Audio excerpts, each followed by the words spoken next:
કારણ કે વિષ્ણુ ને મહાદેવજી શાશ્વત અજન્મા અને અમર છે, પણ સૃષ્ટિનો લય થાય ને ત્યારે બ્રહ્માજીનો લય થઈ જાય, અને સૃષ્ટિનું સર્જન થાય ત્યારે પુનઃ નાભીમાંથી કમળ અને કમળમાંથી બ્રહ્માજીનું પ્રાગટ્ય થાય. એટલે કે બ્રહ્માજી શાશ્વત નથી. દરેક સૃષ્ટિ સર્જન સમયે બ્રહ્માજીનો પ્રાગટ્ય જન્મ થાય, અને એટલા માટે એમને જીવ કોટીમાં મૂકવામાં આવે છે. એટલે અહીંયા કહ્યું પ્રકૃતે પરમ, આપ તો પ્રકૃતિને પર છો, ઘટઘટની જાણનારા ને જોનારા છો. જેમ એક અબૂજ વ્યક્તિ કોઈ નાટક જોવા જાય, નાટકને સાચું માની લે, ત્યાં કોઈ કરુણ ઘટના ઘટે તો અહીંયા રડવા લાગે, એમ અમે પણ આપની આ લીલાઓને, આપના આ નાટકને અમે સાચું માની લઈએ. આપણે ભલે એમ કહેતા હોય કે સિરિયલ, રિયલ, એમાં રિયલ જેવું કઈ હોતું નથી, બધું ફેક જ હોય છે. નાટક જે ટકે નહીં એને તો નાટક કહીએ ને. પ્રભુ આપની આ બધી લીલાઓ છે, કોઈ જ આપની આ લીલાને જાણી શકે. કુંદાજી પ્રભુની સ્તુતિ કરતા કરતા એક એક પ્રસંગોને ઘટનાઓને યાદ કરે. જ્યારે પણ મંદિરમાં ઠાકોરજી આગળ ઊભા હો ને ત્યારે પ્રભુના કરેલા ઉપકારોને યાદ કરવા. પ્રભુએ ક્યાં ક્યાંથી આપણી રક્ષા કરી, કેવી કેવી કરુણા ઠાકોરજીની આપણા જીવનમાં રહી છે. આપણને બે ચાર ઘટનાઓ યાદ હોય, અહીંયા બચાવ્યા, અહીંયા બચાવ્યા, અહીંયા બચાવ્યા, એવી 5-10 ઘટનાઓ આપણને યાદ હોય કે જીવનમાં ઘણા એવા સંજોગો આવ્યા કે હવે તો ગયા, હવે તો ખતમ, હવે ક્યાંય ઉપર નહીં આવીએ, અને પ્રભુ ક્યાંથી ને ક્યાંથી આપણને ઉગારી જાય, એવી 5-10 ઘટનાઓ આપણને યાદ હોય, પણ હજારો દુઃખોને આપણા સુધી આવવા જ નથી દીધા, એ તો આપણને ખબર નથી હોતી. એ 5-10 પ્રસંગોને વાગડતા હોઈએ. પ્રભુ આગળ જાઓ તો નથી મળ્યું એનું ફરિયાદ કરવા કરતા જે આપ્યું છે એનો આભાર પહેલા માની, કે પ્રભુ આપે ક્યાં ક્યાંથી અમારા પર ઉપકાર કર્યા. અને પતિના ગુણગાન કરતી હતી મહાત્માએ કહ્યું કે ઉપકાર માનવો હોય તો પરમાત્માનો માન. અપાવ્યું છે પતિએ, ન તપાવી પતિએ, પણ નાક તો પરમાત્માએ આપ્યું, નહીં તો ટીંગાડ જ ક્યાં. ક્યાંક ને ક્યાંક મૂળમાં ઉપકારી તો પરમાત્મા જ છે. આપણને ઉઠેલા હાથ દેખાય છે, પણ પ્રેરેલી પરમાત્માની પ્રેરણા નથી દેખાતી. આને મદદ કરવા માટે મોકલ્યો કોણે, આને સૂઝ કોણે આપી કે મારી મદદે આવે, એનો મૂળમાં ઉપકારી તો પરમાત્મા જ છે. બુદ્ધાજી કહેવા લાગ્યા કે પ્રભુ એક વસ્તુ માંગો આપની પાસે. અરે ભાઈબા, આપે તો આજ્ઞા કરવાની હોય, આપે માંગવાનું થોડી હોય. મને શંકા છે કે હું માંગીશ તો આપ નહીં આપો. અરે એવું હોતું હશે, વચન આપું છું, આપ માંગો એ આપીશ. અને ત્યારે કુંતાજી કહે છે વિપદઃ સંતુ નઃ સશ્વત તત્ર તત્ર જગદગુરો ભવતો દર્શનમ યસ્યાત અપુનર્ભવ દર્શનમ. પ્રભુએ હાથ ખેંચી લીધો. આ શું માંગો છો? કુંતાજીએ કહ્યું વિપદઃ સંતુ નઃ સશ્વત. મારા જીવનના પથ ઉપર ડગલે ને પગલે સંકટો ભરી દો, વિપત્તિઓથી મારું જીવન ભરી દો. પ્રભુ કહે પણ કેમ? કુંતાજી કહેવા લાગ્યા સુખ આવે છે ને આપ છોડીને જાઓ છો, એના કરતા તો દુઃખ સારું, કંગ ભેગા આપતો રહો. આપની બાદબાકી કરીને મેળવેલા પ્રત્યેક સુખ અમારા જીવનના ભાર છે, એ અમારી કોઈ સંપત્તિ નથી, કારણ આપની બાદબાકી છે. એકડો આપ છો, બાકી બધા મીંડાઓ છે. આગળથી એકડો જતો રહે ને પછી કોઈ મીંડાઓની કિંમત ન રહે, એ 5 હોય 10 હોય કે 25 હોય, પણ એકડો લાગી જાય તો દરેક મીંડાની કિંમત થઈ જાય. પ્રભુ આ તો એવું છે કે ક્યાંક બારાત નીકળી, વરઘોડો નીકળ્યો, 1000 હાથી 1000 ઘોડા 10,000 બારાતી, ઉતાવળમાં વરરાજાને જ લેવાનું ભૂલી ગયા તો પછી ધક્કો જ ખાવો પડે. જીવનમાં આ બધી જ બારાત કાઢી, વરઘોડાને કાઢ્યા, પણ પરમાત્મા ભૂલાઈ ગયા ને તો પાછો ધક્કો ખાવો પડશે. પ્રભુ સંકટ એટલા માટે પ્રિય છે કે દરેક સંકટના સમયે શ્રીજી અમારી સાથે હોય એવો અહેસાસ અમને થાય. જ્યારે જ્યારે વિપત્તિ આવી અમે પાછળ હતા ને આપ આગળ ઉભા હતા, ડગલે ને પગલે અમે જોયું છે, અને એ સમય અમને એવો આનંદ આવતો કે આ સંકટ કેટલા સારા છે, શ્રીજીનો અમને સાથ મળે. અને હવે આપ જવાનું કહો છો, એ આવું સુખ અમને નથી જોઈતું. અરે ઘરમાં પણ ભાગલા પડતા હોય ને તો ભાઈઓને કહેજો થોડું ધન ભલે વધારે લઈ જજે, પણ બાના ઠાકોરજી તો હું જ સાચવીશ. બાપુજીના ઠાકોરજી તો હું જ સાચવીશ. પ્રભુ જ્યાં હશે ને ત્યાં બધું પાછું આવી જશે. કુંતાજી કહેવા લાગ્યા, વિપત્તિઓથી મારું જીવન ભરી. પણ પ્રભુ કે શા માટે? કુંતાજી કહેવા લાગ્યા કે અમે અબળા છીએ, અસમર્થ છીએ. સુખ આવે છે ને ત્યારે સંસાર વધી જાય છે. દૂર દૂરના લોકો પણ ઓળખાણ કાઢે, અમારે તો બહુ નજીકના, અમારે તો સીધા સગા, અમારે તો બહુ પાસે. સંસાર વધી જાય છે સુખમાં, અને સંસારને છોડવાની તાકાત અમારામાં નથી. પ્રભુ દુઃખ એટલા માટે માંગુ છું કે દુઃખ આવે ને તો અમારે સંસાર ન છોડવો પડે, સંસાર જ અમને છોડીને જતો રહે. કારણ કે દુઃખીની જોડે કોણ ઊભું રહે? અને જ્યારે એકલા પડીએ છે ને ત્યારે ભરોસો હોય છે આપ અમને ક્યારે એકલા નહીં રહેવા દો, આપનો સાથ અમને સતત મળતો રહેશે. અને એટલા માટે હું સંકટ માંગુ છું. એક વસ્તુ યાદ રાખો વૈષ્ણવો, દુઃખનો અંત ક્યારે પણ સુખથી ન થઈ શકે. આ દુનિયામાં કોઈ એવું સુખ નથી જે તમારા દુઃખનો અંત લાવી શકે. કારણ કે દુઃખ એ સુખનું જ કદરૂપ રૂપ છે, સુખનું જ બીજું પાસું દુઃખ છે. કારણ કે જે વસ્તુ આવી એ નાશવંત છે તો એક દિવસ દુઃખનું કારણ બનવાની છે. વિચાર કરો, આપણે જે ભેગું કર્યું, આપણે જે મેળવ્યું, આપણા જીવનના દુઃખના કારણ એ જ છે.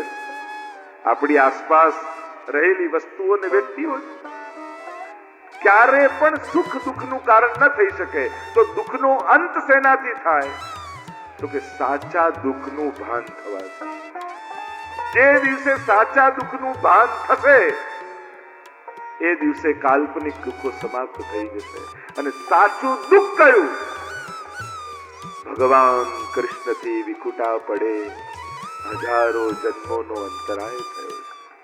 અને જ્યારે આત્માને એના ભગવાનથી વિખુટા પડેલા એ દુઃખનો અહેસાસ થશે ને ત્યારે મનના સર્વ દુઃખો એ સમય સમાપ્ત થઈ જશે. અને રડવું તો ભગવાનને મેળવવા માટે આવવું જોઈએ. આ સંસાર માટે હું રડું છું, એની તુચ્છતાનું ભાન થઈ જશે. સાચું દુઃખ તો પરમાત્માથી વિખુટા પડ્યાનું છે. અને એ તાપ જ્યારે પેદા થાય ત્યારે સંસારના બધા દુઃખોની સમાપ્તિ થઈ જાય, વિરામ થઈ જાય, આત્યંતિક નાશ થઈ જાય. પછી દુઃખ લાગશે જ નહીં. કારણ કે આવું મોટું દુઃખ, સૂરજ ઉગી જાય ને પછી દીવડાઓના પ્રકાશ દેખાતા નથી, એમ સાચા દુઃખનો અહેસાસ જ્યારે આત્માના દુઃખનો અહેસાસ થાય ને પછી મનના કાલ્પનિક દુઃખો ત્યાં સમાપ્ત થઈ જતા.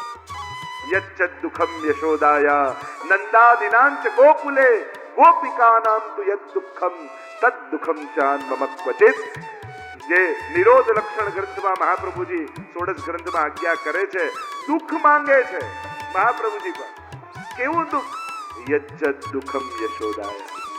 વ્રજમાં ઠાકોરજી પધારી ગયા અને જે યશોદાજીને દુઃખ થયું એવું દુઃખ મને ક્યારેક થાય. જો દુઃખનો અહેસાસ ભાગ્યશાળી હોય ને એને આવા આધિ દૈવિક દુઃખોના અનુભવ થતા હોય. આવા ક્ષુદ્ર દુઃખો તો સંસારી જીવો રોજ અનુભવ કરે છે, પણ આવા અલૌકિક દુઃખો તો જેના ઉપર ગુરુની કૃપા હોય ને એને જ અનુભવ થાય. કેવું દુઃખ? જેવું યશોદાજીને દુઃખ થયું. નંદાદિનાંચ ગોકુલે, ગોકુળમાં નંદાદી ગોપોને જે દુઃખ થયું. અને ગોપિકા નામ તુ યદ દુઃખમ. પ્રભુ જ્યારે પધાર્યા અને ગોપીઓના હૃદયમાં જે આર્તનાદ જાગ્યો એવું દુઃખ મને ક્યારે થાય? વિચાર કરો, આવા દુઃખો પણ ભાગ્યશાળીને થતા હોય. જેના પર વિશેષ કૃપા હોય એ પરમાત્મા સંબંધી દુઃખનો અહેસાસ કરી શકે. બાકી તો આખી દુનિયા સંસારના આ જ દુઃખોમાં પછી મરે છે, ખતમ થઈ જાય. હે પ્રભુ, દુઃખની યાચના કરું છું. પ્રભુ કે મારી પાસે છે જ નહીં તો આપું ક્યાંથી? ઘણી વાર લોકો એમ કહે કે દુઃખ આવે ને તો પણ ભગવાનનું આપેલું છે સહન કર. ભગવાન ક્યારે દુઃખ આપતા જ નથી, કારણ કે એમની પાસે છે જ નહીં. સૂરજ અને અંધારું એક સાથે રહી શકે? સૂરજનો અભાવ જ અંધારું છે. કોઈ સૂરજને એમ કે દિવસે તો નીકળે, રાતના નીકળીને બતાવ તો માની જઈએ તને.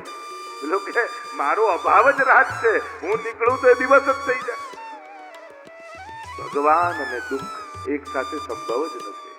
જે આનંદ માત્ર કરપાદ મુખોદરાદી, જે સર્વાંગ આનંદમય છે, એ પરમાત્મા દુઃખ ક્યાંથી લાવે આપવા માટે? એટલે ભગવાન દુઃખ આપે છે, ગલત વાત છે. દુઃખો તો આપણા કર્મોથી આવે છે. અને એટલા માટે ભગવાન ક્યારે દુઃખ આપતા નથી. દુઃખ માણસ પોતે પેદા કરે. કુંતાજી કહેવા લાગ્યા, પ્રભુ, દરેક સ્ત્રી બે જગ્યાએ બંધાયેલી હોય છે, પિતા પક્ષમાં અને પતિ પક્ષમાં. હું 3 જગ્યાએ બંધાયેલી છું. પાંડુ છું, વૃષ્ણિ છું, અને ત્રીજું બંધન મારું આપની સાથે છે. પ્રભુ, બંને હાથમાં ખુદી ખડગ લો, મારા બંને લૌકિક બંધનો કાપી નાખો, જેથી મારું કેવલ બ્રહ્મ સંબંધ રહી જાય, કેવલ મારું કૃષ્ણ સંબંધ રહી જાય. કારણ કે બાકી બધા બંધનો છે, આપની સાથે જોડાવું એ બંધન નથી, સંબંધ છે. અને એટલે જ આપણે કહીએ છીએ ને, મેં બ્રહ્મ સંબંધ લીધો. આ દુનિયામાં સંબંધ એક જ છે, જે જીવનો પરમાત્મા સાથેનો શાશ્વત સંબંધ છે. બાકી બધા બંધન. સ્તુતિ કરતા કુંતાજી કહે છે, પ્રભુ, આપ પધારી જશો તો આ સુખ ભોગવીને શું કરીશું? પણ પ્રભુ કહેવા લાગ્યા કે દ્વારિકા વાસીઓ મારી પ્રતીક્ષા કરતા હશે, હવે મારે જવું છે, મને આજ્ઞા આપો. બધા જ અનુરોધ કરે છે, આગ્રહ કરે છે, પણ પ્રભુ નિર્ધાર કરી લીધો કે હવે મારે પાસે દ્વારિકા જવું. રથ ઉપર સવાર થયા. સારથીને કહ્યું કે રથ લઈ લે. એટલામાં એક વ્યક્તિ દૂત દોડતો દોડતો આવે, મહારાજ ઉભા રહો, મહારાજ ઉભા રહો, આપે કોઈને વચન આપ્યું છે અને આ રીતે આપ ન જઈ શકો. અને પ્રભુને કંઈક યાદ આવ્યું અને રથ પરથી નીચે ઉતરી ગયા. પ્રભુને યાદ આવ્યું ભીષ્મજીને આપેલું વચન, અંત સમય આવશે ત્યારે હું દર્શન આપવા આવીશ. એ વચન યાદ આવ્યું. એવું મહાભારતમાં કથા કહે ને કે જયારે ભીષ્મજી આગળ દુર્યોધન આવ્યો ને કહેવા લાગ્યો કે દાદાજી, આપ યુદ્ધ બરાબર લડતા નથી, આટલા કૌરવ મરી ગયા ને એકે પાંડવ નથી મર્યો. કહ્યું કે કાલે હું ભયંકર યુદ્ધ પાંડવ સાથે કરીશ, પણ બ્રહ્મ મુહૂર્તમાં તારી પત્નીને મોકલજે, અખંડ સૌભાગ્યવતીના હું આશીર્વાદ આપીશ, પછી તારો કોઈ વાળે વાંકો નહીં કરી શકે. દુર્યોધન નિર્ધાર કર્યો. પ્રભુ જાણી ગયા. દુર્યોધનની પત્ની જાગે એ પહેલા તો દ્રૌપદીને જગાડી, ઉઠ, ચાલ મારી સાથે. પણ પ્રભુ, આટલા બ્રહ્મ મુહૂર્તમાં જવાનું ક્યાં? પ્રશ્ન ન કરીશ, મારી જોડે આવ. દ્રૌપદી પાછળ પાછળ, પ્રભુ આગળ આગળ આવ્યા છાવણી પર. ભીષ્મજી, અરે આ તો દાદાજીની છાવણી. હા, અંદર જા દ્રૌપદી. ભીષ્મજી ધ્યાનમાં બેઠા હતા. ચરણોનો સ્પર્શ કરજે, અને જે આપે એ બોલ્યા વગર લઈને પાછી આવી ગઈ. અને જો પૂછે કે તને લાવ્યું કોણ, તો મારું નામ તો કહેતી જ નહીં. દ્રૌપદી ભીતર ગઈ. દાદાજી ધ્યાનમાં બેઠા છે. તાર જોડાયા છે ઈશ્વર સાથે. ચરણોના સ્પર્શ દ્રૌપદીએ કર્યા. ભીષ્મજીને એમ લાગ્યું કે દુર્યોધનની પત્ની આવી. બંને હાથ ઊંચા કરીને આશીર્વાદ આપ્યા, અખંડ સૌભાગ્યવતી ભવ. અને દ્રૌપદીના તો હરખ માતો નથી. દાદાજી આપે એવા આશીર્વાદ આપ્યા, હવે એક કે પાંડવને આપ મારી ન શકો. ભીષ્મજીની આંખો ખુલી. દ્રૌપદી, તું અહીંયા ક્યાંથી? યાદ આવ્યું કે પ્રભુએ તો બોલવાની ના પાડી, બસ આપના આશીર્વાદ લેવા આવી. બાકી બધું બરાબર, તને આ સમયે અહીંયા લાવ્યું કોણ? ત્યારે યાદ આવ્યું પ્રભુ તો ના પાડી, હું તો મારી સખી સાથે આવી છું. ભીષ્મજીએ કહ્યું, મારે તારી સખીને જોવી. અને પ્રભુએ પણ પીતાંબર કાઢ્યું, ઘૂંઘટો તાણી લીધો. દ્રૌપદીને લઈને બહાર આવ્યા અને ઘૂંઘટોની ભીતર દ્વારિકાધીશ ઘૂંઘટો કાઢીને ઉભા છે. ભીષ્મજી નિકટ આવ્યા અને જ્યાં ઘૂંઘટો ઉઠાવ્યો, બોલો દ્વારિકાધીશ કી જય. ભીષ્મજીનું હૃદય ભરી આવ્યું. પ્રભુ, ભક્તોની રક્ષા માટે આપ આવા શ્રમ લો છો, આવી લીલા કરો છો. વચન આપો પ્રભુ, મારો અંત સમય આવે ત્યારે આ જ રીતે આવા જ મુખારવિંદના દર્શન આપવા પધારો. અને પ્રભુ વચન આપ્યું છે, હા દાદાજી, આપને વચન આપ્યું છે, છેલ્લા સમયે આપની સામે આવીને ઉભો રહીશ. અને અહીંયા પ્રભુને યાદ અપાવ્યું છે કે ભીષ્મજી પ્રતીક્ષા કરી રહ્યા છે. એમ તો કહેવાય છે ને કે ઉત્તરાયણની પ્રતીક્ષા કરે છે. સૂર્યની બે ગતિ, દક્ષિણાયન ને ઉત્તરાયણ. અને એમ કહેવાય કે ઉત્તરાયણમાં કોઈ દેહ છોડે તો એની સદગતિ થાય.